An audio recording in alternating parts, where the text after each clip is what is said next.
Mahkamah Konstitusi akan membacakan putusan perselisihan hasil pemilihan umum presiden dan wakil presiden pada 22 April mendatang. Lalu, akankah sengketa ini memenangkan gugatan para pemohon?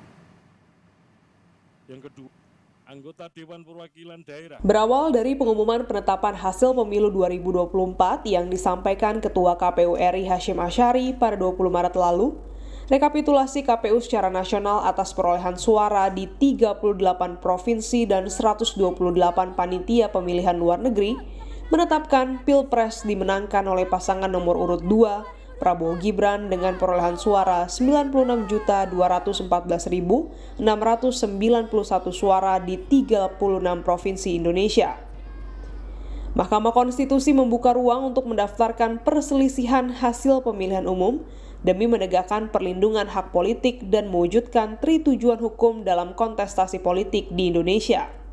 Hal ini disambut baik oleh pasangan Anies Muhaimin yang mendaftarkan sengketa perkara ke Mahkamah Konstitusi, disusul dengan pengajuan gugatan paslon Ganjar Mahfud.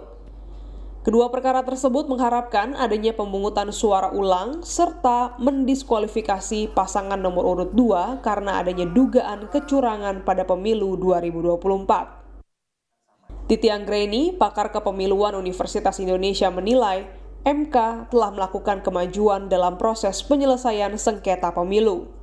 Konstitusi sebenarnya menunjukkan progresivitas dan banyak mengambil langkah-langkah yang bisa dikatakan terobosan dari soal kehadiran saksi dan ahli yang maksimal 19 orang, terserah kepada pemohon dan para pihak mau mengambil ahli atau saksi yang lebih banyaknya, memberikan ruang yang lebih kepada para pihak untuk proses pembuktian. Titi menambahkan, hadirnya 4 menteri dan penyelenggara pemilu juga sebagai pembuktian bahwa lembaga peradilan terpenting ini bukanlah mahkamah kalkulator. MK memperhitungkan bahwa pemilu tak sekedar angka, melainkan proses yang perlu dipastikan berlangsung luber jurdil dengan mengacu pada aspek kualitatifnya. Selain itu, Kakak Suminta, Sekjen KIPP melihat adanya peluang gugatan para pemohon dapat dikabulkan oleh MK.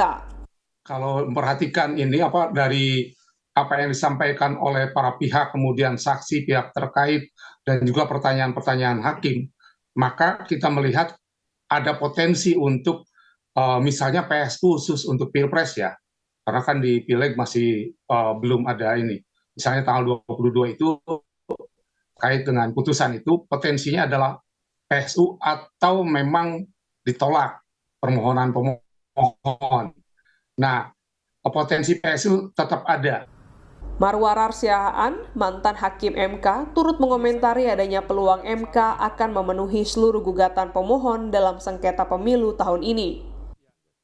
Saya dari apa yang saya pahami dari pertanyaan-pertanyaan hakim dan katakanlah peristiwa di dalam persidangan, menurut saya ya, mudah-mudahan saya meleset ini karena ini implikasinya juga luas, bahwa MK itu akan mengabulkan ini permohonan, yaitu memerintahkan pemilu ulang, tetapi yang didiskualifikasi hanyalah Gibran.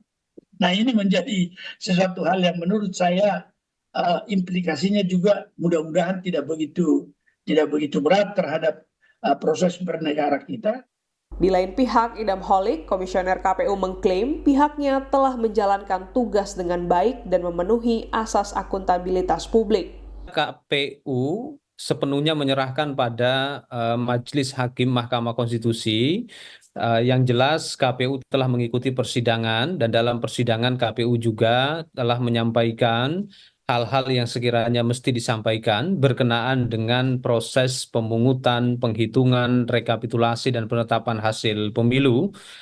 Dan KPU juga menyampaikan alat-alat bukti ya sebagaimana yang diminta juga oleh Majelis Hakim Mahkamah Konstitusi. Intinya yakin bahwa proses penyelenggaraan pemilu itu sudah memenuhi unsur akuntabilitas publik.